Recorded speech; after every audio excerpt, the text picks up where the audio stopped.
ये भैया, अरे काहे चुपचाप बैठल बड़ा हो? अरे खूबे ढेर मिली तहरा के, तनी बजावा बजावा। हमरा बड़ दीदी के शादी बाहो, बजावा तनी दिल खोल के। बजाओ भैया चमारा, बजाओ सहनाई, बजाओ भैया चमारा, बजाओ सहनाई।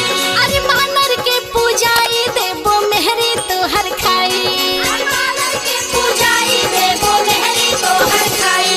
बजाओ भैया चमारा, बजाओ सहनाई, बजाओ भैया चमारा, बजाओ सहनाई। थोड़ा भर के रुपया देबो हियारा जुड़ाई, थोड़ा भर के रुपया देबो हियारा जुड़ाई। अरे घरे ना ले जइबा ताहर गोधा ना कुटाई, घरे ना ले जइबा ताहर गोधा ना कुटाई। बजाओ भैया चमारा, बजाओ सहनाई, बजाओ भैया चमारा, बजाओ सहनाई। बजाओ भैया चमारा, बजाओ डुगा डुगी, बजाओ भैया चमारा, बजाओ डुगा डुगी।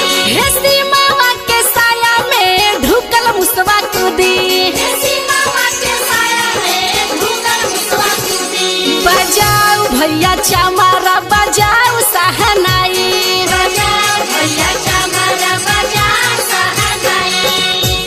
बजाओ भैया चमारा, बजाओ सहनाई, बजाओ भैया चमारा, बजाओ सहनाई। हेरी तवा के यथी पर बना रखे हा, हेरी तवा के यथी पर बना रखे हा। बजाओ भैया चमारा, बजाओ सहनाई, बजाओ भैया चमारा, बजाओ सहनाई। अरे ये धर्मेंद्र भैया, अब बुझाइल बहुत ढेर मिली हो, कहे से कि हमार तो पापा कलकतिया होंगे, बोरा भर के दिए, खूब खाइया मेहरारू के साथे बैठ के, बुझला। अरे अनीता दीदी, अरे माटी कोड़ के गीत गावा हो, तू बड़ा नीमन नीमन गीत गावेलो। अरे गावा, अरे हो तो खाली बिंदावली दूर मिले तो खाली बैठ के खाली बहसबाजी में रहता लो। अरे तनी गावा ए दीदी, तनी गावा, बड़ी नीक गावेलू, गावा।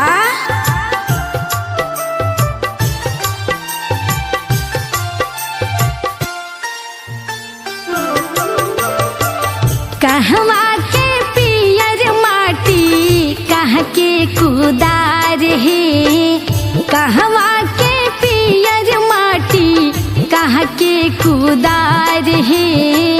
कहवा के साथ सोहागिन माटी कोड़े जासु है, कहवा के साथ सोहागिन माटी कोड़े जासु है, कहवा के साथ सोहागिन।